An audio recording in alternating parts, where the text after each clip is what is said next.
ഇന്ന് എല്ലാരും നമ്മളെ കളി ഉണ്ടാക്കും.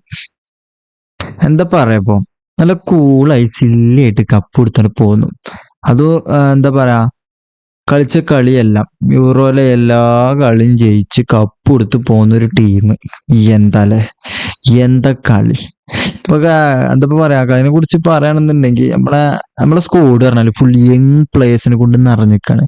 ഇപ്പൊ യമാലും വില്യംസിനെ കുറിച്ച് പറയുകയാണെന്നുണ്ടെങ്കിൽ എന്താ പറയാ, യമാല് ഇറങ്ങിയ റെക്കോർഡ്, തൊട്ട റെക്കോർഡ്, അസിസ്റ്റ് കൊടുത്ത റെക്കോർഡ്, ഗോൾ അടിച്ച റെക്കോർഡ്, നമ്മളെ സാക്ഷാൽ പെലേനെ വരെ അദ്ദേഹം മറികടക്കണം നമ്മൾ കണ്ടു. പിന്നെ നിക്കോന്റെ കാര്യമൊന്നും പറയണ്ട. നിക്കോ ഒക്കെ എന്താ പറയാ, ചാടി ചാടി നിൽക്കുക. ഞങ്ങളെ പ്ലേയേഴ്സ് ഒക്കെ പറയണത്, സ്പെയിനിന്റെ പ്ലേയേഴ്സ് പറഞ്ഞാൽ ചാടി ചാടി നിൽക്കാണ് ഗ്രൗണ്ടിൽ.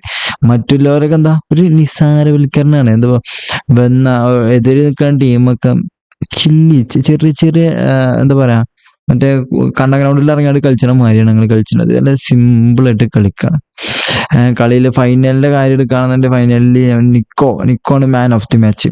പിന്നെ യമാലിന്റെ കാര്യം പറയുകയാണെന്നുണ്ടെങ്കിൽ ആ ചെങ്ങായിക്ക് വേണമെന്നുണ്ടെങ്കിൽ ബെസ്റ്റ് പ്ലെയർ അവാർഡ് വേണമെങ്കിൽ കൊടുക്കാം. പിന്നെ ആകെ കൺഫ്യൂഷൻ എല്ലാം നമ്മുടെ ടീം തന്നെ ആയതുകൊണ്ട് ചെക്കന് ഇത് എന്താ പറയാ, യങ് പ്ലെയറിന്റെ അവാർഡ് അദ്ദേഹത്തിന് കൊടുത്തു. പിന്നെ നമ്മളെ ചെക്കന് റോഡ്രിക്ക് player of the match award കൊടുത്തു. എന്താ പറയാ, എല്ലാം നമ്മുടെ ടീം തന്നെ ആയതുകൊണ്ട് പിന്നെ ഒന്നും പറയാലോ. പിന്നെ ഒൽമോക്ക് ഇപ്പൊ ഈ ഇതിലെ സീസണിൽ 6 ഗോൾഡൻ ബൂട്ട് കണ്ടതാണ്. അതിലൊന്ന് നമ്മളെ ചെക്കൻ തന്നെയാണ് ഒൽമോ.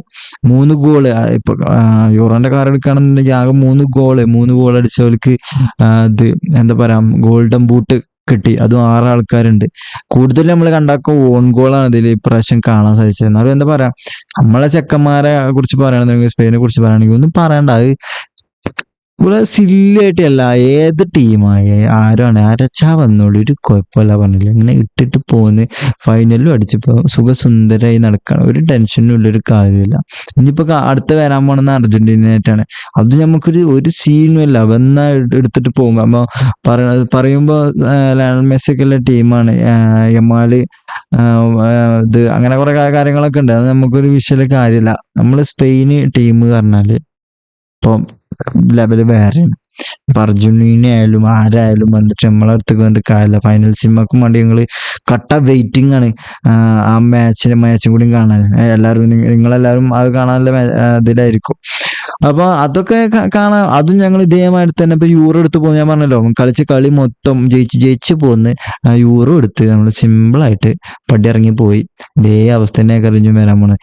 ഇനി പറയണത്, പറയാനുള്ളത്, ഇനി വരുന്ന എല്ലാ മേജർ ടൂർണമെന്റുകളിലൊക്കെ ഞങ്ങൾ സ്പെയിനിന്റെ അവസ്ഥ എന്നല്ല, കളി ഇങ്ങനെ തന്നെ ആക്കാൻ. കാരണം യങ് പ്ലേയേഴ്സ് കൊണ്ട് നിറഞ്ഞ സ്ക്വാഡാണ് ഞങ്ങളത്. ഞങ്ങൾക്ക് ഇനി കുറച്ച് ഒരു 10 കൊല്ലത്തിന് ഇനി നോക്കണ്ട, ഈ ടീം തന്നെ മതി. നിക്കോനും യമാലിനൊന്നും പിന്നെ പറയേണ്ട ആവശ്യമില്ലല്ലോ. അയിറ്റ ചെങ്ങൈമാർ കളിച്ച കളി കണ്ട റബ്ബേ, ചെറിയ ചെറിയ പൈതങ്ങൾ കളിച്ച കളി സീൻ തന്നെ. എന്താ പറയണ്, നമ്മൾ സിമ്പിളായിട്ട് കപ്പ് കൊടുത്ത് പോന്നു. ഇനിയിപ്പോ നമ്മള് അർജന്റീന വെയിറ്റിംഗിലാണ്. ഓലും കൂടി പൊട്ടിച്ചിട്ട് വേണം നമുക്കൊന്ന് എന്താ പറയാ, അതും കൂടി ഒന്ന് സിമ്പിളാക്കി തീർത്തിട്ട് വേണം വേറെ പരീക്ഷ എഴുതാനും കുറെ പരിപാടികളുണ്ടല്ലോ. ഇപ്പൊ അത് കഴിഞ്ഞു, എക്സാം കഴിഞ്ഞു, ഇനി തുടർ പഠനം നോക്കണം എന്നൊക്കെയാണ് ജമാൽ പറയുന്നത്. അങ്ങനെ കുറെ പരിപാടികൾ ഞങ്ങൾക്ക് ഉണ്ട്. അപ്പൊ കണ്ടവരൊക്കെ, കണ്ട് ആസ്വദിച്ചവർക്കൊക്കെ നന്ദിയുണ്ട്. അത്രേ ഉള്ളൂ പറയാൻ.